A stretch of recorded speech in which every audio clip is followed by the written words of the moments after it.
At 162 San Francisco Tower, wind is 270 at 24, runway 28 right, clear for takeoff.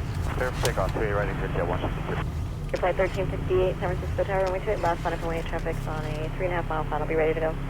Good, last line of runway, we'll be ready for clear 1358. 6472, contact NorCal departure. Call NorCal, go 6472. Your flight 1358, traffic off your right will be a right-hand turn, traffic's 2 out, wind 270 at 19, runway 28 left, clear for takeoff. Good, last 4 rolling, clear for takeoff, frontier 1358. Instructor corps that's part of, the instructors for West Valley are unlike instructors you'll find almost anywhere else. I mean, these are not kids looking to build hours to go onto the airlines. These are all people that have been there, done that, and now this is what they really want to do. So I'm the general manager of the flying club. That means I'm responsible for pretty much all the operations. So the instructors, the maintenance, the staff that run the club. Most of the flying clubs are actually for-profit operations, and West Valley is a not-for-profit flying club. So it's a much more community-based focus on safety and community and fun, as opposed to it's an operation that rents planes just for the sake of making money. So that was what attracted me in the first place. The other thing, it's a big club. So we're the second largest flying club in the nation. I chose West Valley in the 90s because essentially you have, almost feels like a family. It's a non-profit club where all of the members support each other, and it's not like there's one owner who is looking to maximize profits and runs the business in that way. It's run by, board of directors are elected by the members, and everything is done for the members, by the members.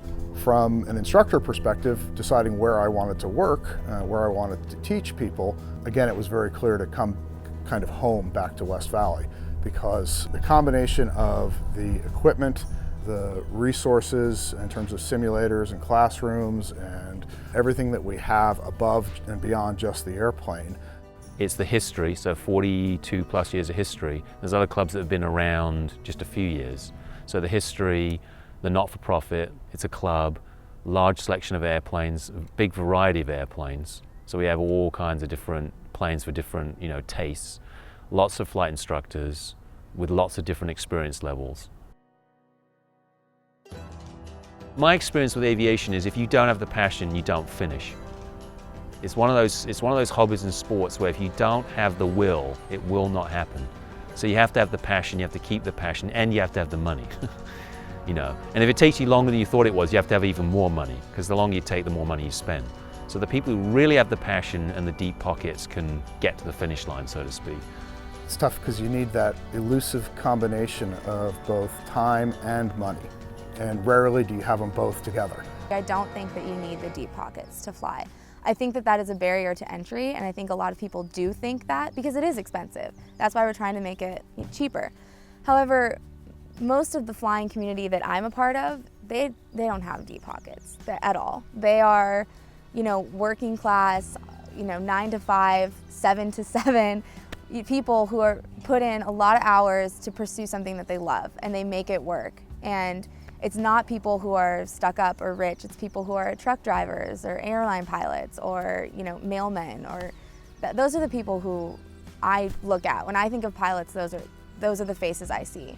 Time and money just facilitates it. Yeah. It doesn't initiate it. I don't think anyone really decides to become a pilot.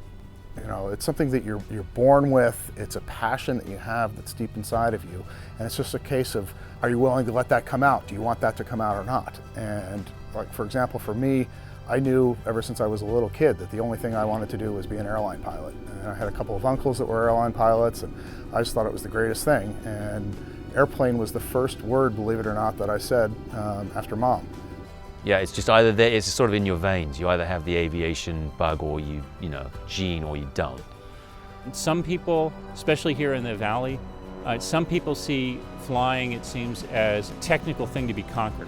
So some people, the motivation is they sort of want to prove to themselves or to others that they can become a pilot, they can master that skill. So sometimes that's the motivation. I think aviation with a lot of other things. This isn't limited just to aviation, but when you have a passion and you can share that with somebody, all of a sudden the other stuff doesn't matter, because it's me and you, and we're friends, and we're gonna work on this together, and you kind of set your differences aside when you have a common goal and you have stuff to relate over. And I think that's, like I said, not limited to aviation, but definitely something that aviation brings out in people, which is wonderful.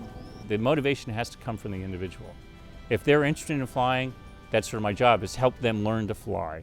When I talk about diversity, I'm definitely not talking about age, but I'm also not talking about wealth.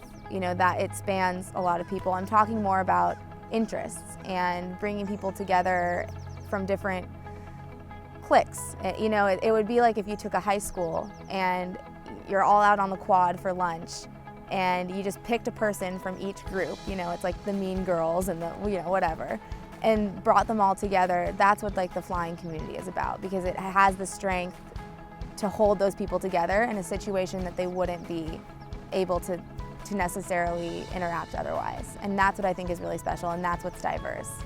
Well, one of the things that I find in flying is it seems to cut across all sorts of backgrounds, gender, etc. I mean, the expression that my wife and I use a lot is pilots are pilots. And one time I did a flight up to Klamath Falls, and I was in a 182 or something. It was just a small 4-seat Cessna. And I landed there, and I actually pulled up in the ramp next to, it was an F-18.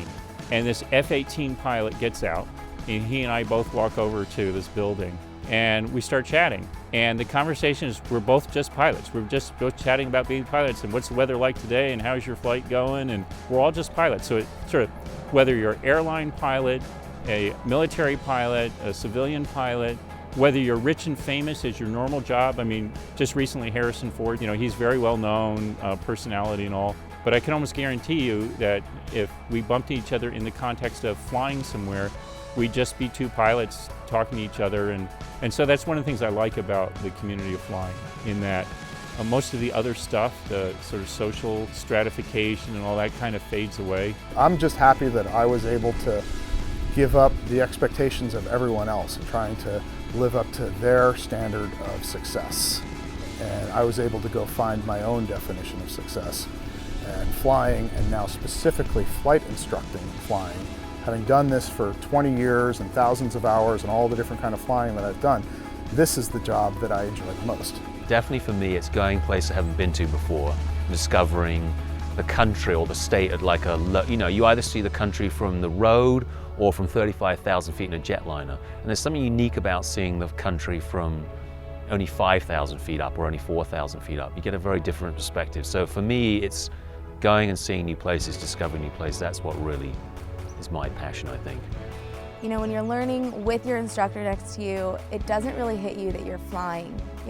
You're defying gravity, you're doing something that people aren't naturally supposed to do, and you don't get that feeling until you're by yourself and you're in the airplane, and you take that first, lift off, take off, and it's a magical, amazing feeling.